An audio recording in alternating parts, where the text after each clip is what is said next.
Hi, this is Dwyer, gamblersadvisory.com. Let me give a warning. The pick I'm going to make in this video is very, very high risk. It's iffy at best. You need to proceed with caution. Keep in mind, too, that the opinion you should follow should be your own. Just consider me to be the guy next to you in the bar with a second opinion. The light heavyweight division is loaded. You've heard of many of the big names. Tavares Cloud, Glenn Johnson, Bernard Hopkins, Chad Dawson, John Pascal. The WBA light heavyweight champion is a gentleman named Beibut Shumenov, and he is fighting this Friday. It will be on TV here in the United States on ESPN against Uzelkov. I'm not going to butcher his first name. I believe the title changes hands on Friday.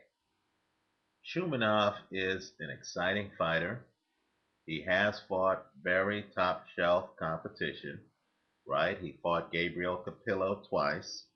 He fought and beat Montel Griffin, who, of course, earlier in his career, several years ago, granted, beat James Toney. Many may recall that Montel Griffin was the person who gave Roy Jones his first loss on a disqualification. Of course, Shumenov has also beaten Byron Mitchell. He took the title from Gabriel Capillo in one of the year's more controversial fights. He's now going to try to defend his title against Vyacheslav, I know I'm butchering his name, Uzelkov, a fighter from the Ukraine. Now, Shumenov has a lot of talent.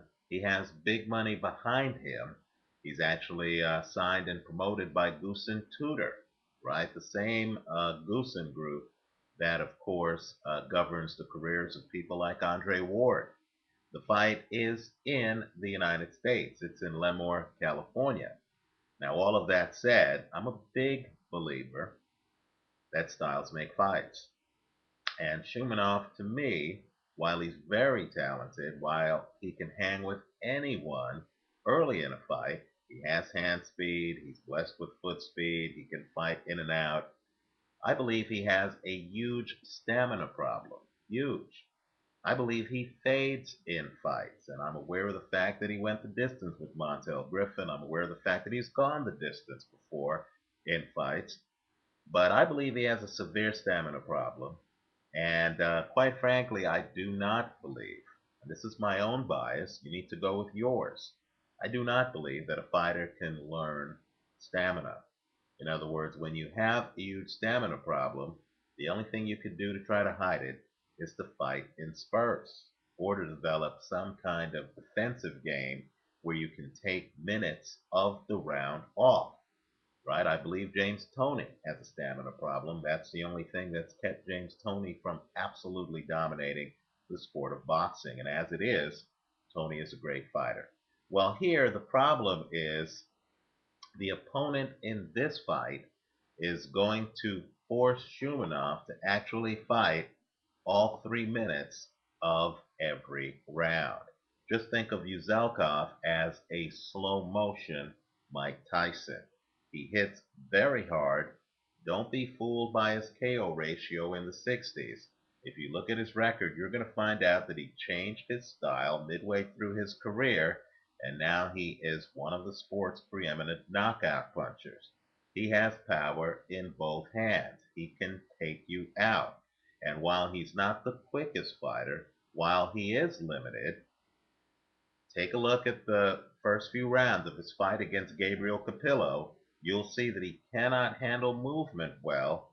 Sooner or later, he's going to catch up with you, and he tries to walk down his opponents, kind of like Paul Williams does when Paul Williams decides he wants to cut off the ring. So Shumenov, who is excellent fighting going forward, isn't as good fighting backwards.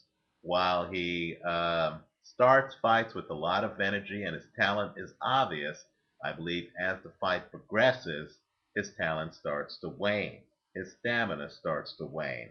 Let me also point out, too, that he has a new trainer. He got a new trainer before the Capillo rematch, and it's Kevin Barry.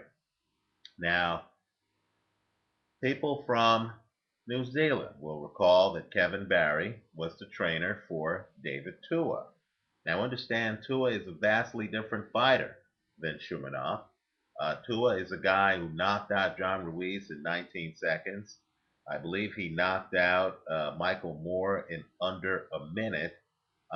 Tua is a guy who comes in and tries to take you out. He's not too worried about the later rounds, right?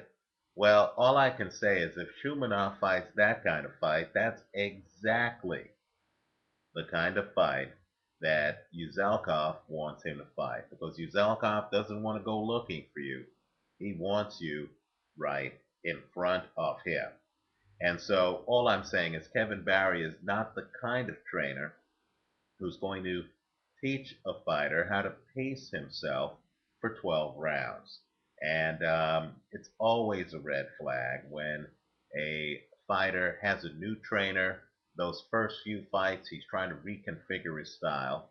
And here, the trainer isn't exactly Freddie Roach. Don't get me wrong, Barry's an excellent trainer.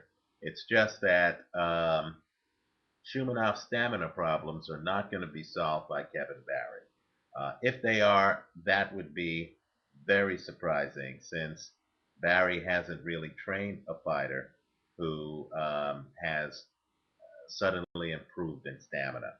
So I believe what's going to happen is it's going to be a tale of two fights. I believe Shumenov is the more talented fighter. I believe he is going to come out. He is going to look explosive early. Then I believe Uzelkov takes over the fight. And I'll even go further and say that I believe Uzelkov takes the title.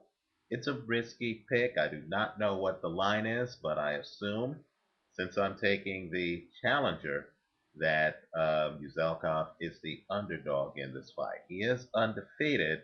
However, he hasn't fought too much outside of the Ukraine, and this will be a first for him fighting in the United States. I like Uzelkov in this fight. I do expect it to be spirited. If you're going to straddle the play, I would straddle it with Shumenov by KO, right? But I do expect Uzelkov to win this fight. We'll find out together. As I said, this is a very high-risk pick. The timid should not venture into this part of the pool. Let me know your thoughts. Leave them for me here. Also visit us at gamblersadvisory.com. And if I'm right, take a peek at the free excerpt of my book on Google Books.